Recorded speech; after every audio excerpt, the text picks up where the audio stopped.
And so far as the actual issue of discharging a firearm in circumstances, it doesn't really matter what the legal framework is when somebody's trying to fire a 30-round magazine at you. It's not a time for considered thought, let me tell you. Hello and welcome to Spectator TV. Today we're talking about the SAS, and in particular Spectator's cover piece this week, and how Special Forces soldiers have been pursued through the courts on human rights grounds. I'm joined by Paul Wood, a former BBC foreign correspondent for 25 years, who wrote the piece, and George Simm, a former Regimental Sergeant Major who wore the wing dagger for 23 years. Paul, start us off. In your excellent cover piece this week, you're writing about the SAS, and you kind of mentioned in the opening paragraph that, you know, the SAS have fought the Taliban, ISIS, the IRA, but there's one thing at the moment they're actually more afraid of, more worried about, I should say. Can you tell us what that is? Well, what they're worried about is that they follow orders, follow the law, British military law, their understanding of international law, but end up shooting somebody identified as a terrorist on some operation somewhere. And then many, many years later, they're sucked into an endless legal process, very worrying, very time-consuming, very expensive, which could go on and on and on, even if it doesn't end in a prosecution, because in their view, there'd be no evidence. The process is the punishment. And I think the piece was trying to make a very simple point, that this is hurting morale. People are unhappy about this. And it's a comforting thought, if you like, that if there was another... if there was a Bataclan attack or a Charlie Hebdo, the attacks in Paris, in London, and the Metropolitan Police were overwhelmed by a large-scale terrorist attack of some kind, that at some point there'd be a Chinook flying from Hereford with a bunch of SAS people on it. So if those soldiers are unhappy, and there are some very complicated legal issues here, but if they're unhappy, then perhaps somebody in the chain of command, one of the politicians in the Ministry of Defence or in the government, should think about addressing that unhappiness. That was a simple point in the piece, I think. George, you're actually mentioned in the piece. Start off, can you tell us a bit about your background with the armed forces? Well, I escaped from a mining village in 1969. It was either the mines or the military. That was the culture up here. Luckily for me, I didn't follow the traditional route. And I joined the military, went to an academy for what was called junior leaders, where we followed the syllabus of the Sandhurst Junior Officer Program, and it produced leaders of the future. I then joined the Coldstream Guards, ended up in the Parachute Regiment, the Guards Parachute Company, which is the Pathfinders for the Airborne Brigade. It was disbanded in 1975 by the Socialists, another great idea, which actually had the positive effect of sending me up to Hereford, where I served from. I did the initial selection in November 1975, and I stepped out in September 99, and had a thoroughly wonderful career. I have to say, the process of saving lives, which is kind of what lights me up, is something that becomes quite addictive. It's like a narcotic, and it's widely felt across the whole of the regiment. They take what they do very seriously. They know what they represent. They know how important it is that we deliver. And it's an incredible organisation to be part of. And George, Paul mentions in this piece that you're obviously in touch with a lot of people who either are in or were in the SAS. Do you think they are particularly concerned about the sort of the legal threat hanging over them at the moment? Well, it's hard not to be. And the short answer to your question is yes. But it manifests in different ways. So there we go. We're at a funeral. We're chatting to some of my young blokes, who are now the old blokes, about life in general. We don't get into operational matters. It's not the way we have discussions. It's just the way life is in Hereford. There's so much going on at any one time. You could bore each other to death talking about it. But what came across loud and clear was an issue of concern about what's happening, which is beyond their reach. It's beyond their ken. And what they believe is that, I think Paul mentions in the article, this kind of wraparound effect. It's like looking after your top talent on a football team or something. You know, everybody does everything for you, just score goals. And that's how it happens. But what's become increasingly clear is that That's not happening anymore. There are huge cracks, fissures even in the process, and they're starting to see evidence of it. And that's causing a high degree of concern. In parallel, you still have what we call the up tempo, which keeps the old Sergeant Major thing, keep the men busy, then they'll be happy. And that's what happens. But in the background and riding along in the backs of their brains is this concern that's becoming increasingly apparent. Paul, I think it's maybe worth mentioning. So the government, the UK, the Crown sends these soldiers often to the most dangerous places, the most dangerous situations in the world. How well, when after these sort of legal claims are sort of put in place, how well does the government look after them, do you think, and the MOD? Well, there's one soldier that I spoke to and that George Simm knows very well, who claims that over a 20-year period, he was essentially kept in the dark by the MOD. And ultimately, he feels that he's going to be scapegoated for an operation that was done under orders, that at the time everybody got a slap on the back for. But now with changed politics in Northern Ireland, him and other members of his team have to carry the can for that. Now, this is where things get complicated. I don't think anybody is saying, and certainly not the SAS themselves, that they should be allowed to go around summarily executing people. They're not a death squad. They have to operate according to law. And in a war, that means you are supposed to give quarter to the enemy. You can't execute a prisoner. You can't even kill somebody that you surprise, say, in their barracks at night with the weapon away from their reach. But it comes down to what's the difference between a military operation and a police operation. You could, as a soldier, say, surprise an armed group and not necessarily give them a warning that you were about to open fire. You could just open fire. That's what a war is. But in a policing operation, which Northern Ireland was, and which places like Afghanistan could become if the European Court extends its reach, then a different standard is applied. So part of this comes down to, was it a war in Northern Ireland? Was it a policing operation? And what kind of orders were those men given? But Soldier M, as we call him in the piece, thinks that he acted legally at the time, he acted according to orders, and now he's essentially been cut adrift by the system. Paul, it definitely seems something's a bit cowardly about it, in that no one else seems to be taking responsibility for it. It's sort of placed on the person at the bottom of the chain who's the one who actually has to pull the trigger, so to speak. Well, look, I mean, there is another narrative here in Northern Ireland. The families say they never got inquests. There was a cover-up at the time.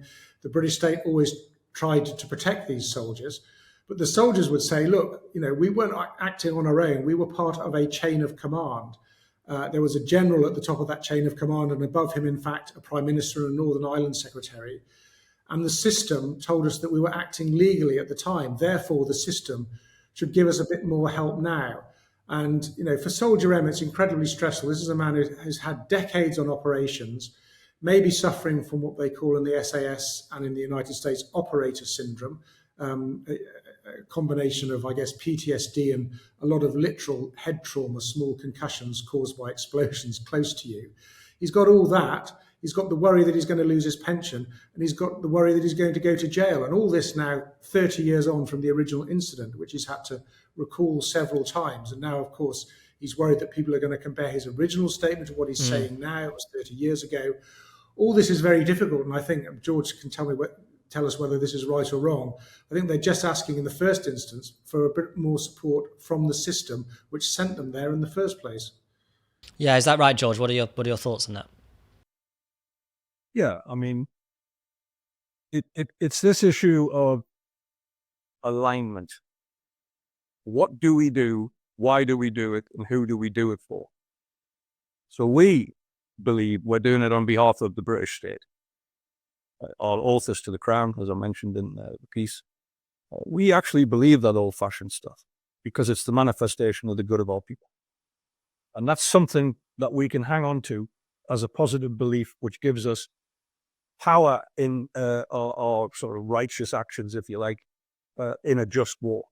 In other words, we're not doing anything illegally. We're not invading anybody. We're doing this as a defensive measure. If you remember in 1969, the British military was sent there to stop the Protestants killing the Catholics. And it evolved from there. Of course, the whole issue was hijacked by the IRA, who saw their opportunity and took it. But it's about control. And it's about accountability. And we would like to be accountable to our own people. What you have now And Paul mentioned earlier this thing about international law. And that begets the Geneva Convention and the laws of armed conflict, which is what we generally operate on. In fact, all the free democracies in the world operate to that standard.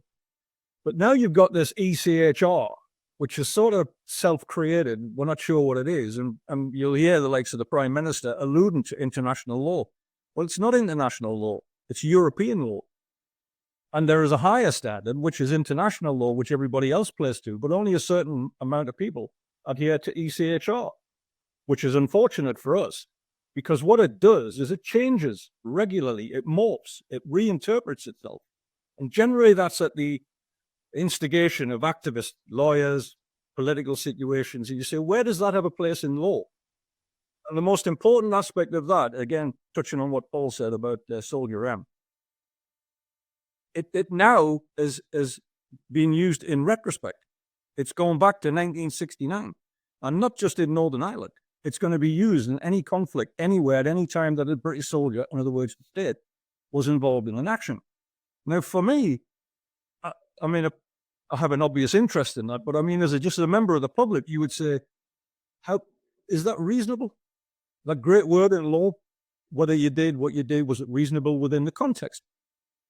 And so far as the actual issue of discharging a firearm in circumstances, it doesn't really matter what the legal framework is when somebody's trying to fire a 30-round magazine at you. It's not a time for considered thought, let me tell you. You are down to the old sort of, gunfighter in the street. Either you walk away or they walk away. But what's happening now is generally we walk away. That's kind of good for the people and those who were duty to protect. What's happened now is this ECHR has conferred on the losers, in this case the IRA, the strategic means of degrading our victory. Our victory, by the way, defined by the continuance of democracy in Northern Ireland. So now the whole thing's turned on its head. And now we're the bad guys, if you follow the political narrative. It's Kafkaesque, it's absurd, and politicians have just lost control. They've lost sight of it, certainly, but they've lost control of the process. It must be deeply demoralizing.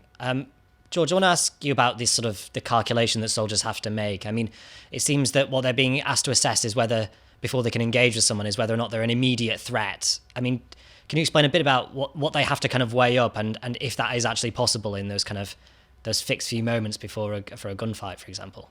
When you're deploying the regiment, there's kind of an overriding imperative. In other words, you're not going to send Girl Guides to fix the problem.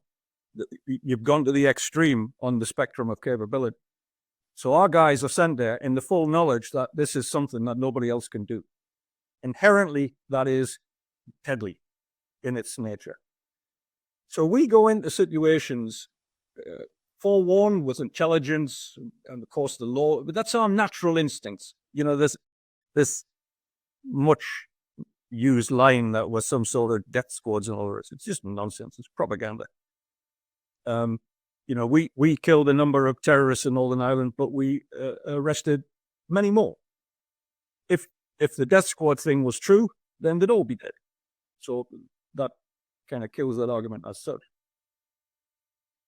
Now, where you go into these situations, it's like having an active radar. Your senses are on hyper alert. Noises, sounds, smells, just that thing that it's out there, and you have to react. But you react in the knowledge that if you fail, it could be potentially you, which is actually a good thing. Because the worst of it is, if it was somebody who you were supposed to protect, or one of your mates in the team who went down because you were having a moment, then you couldn't live with yourself. That would be terrible.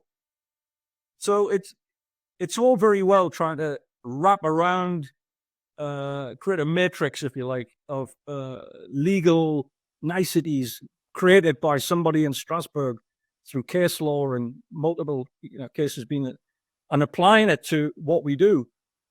It's interesting. Let's talk about it. But rarely does it meet the circumstances that you face when you're out on the ground doing your thing.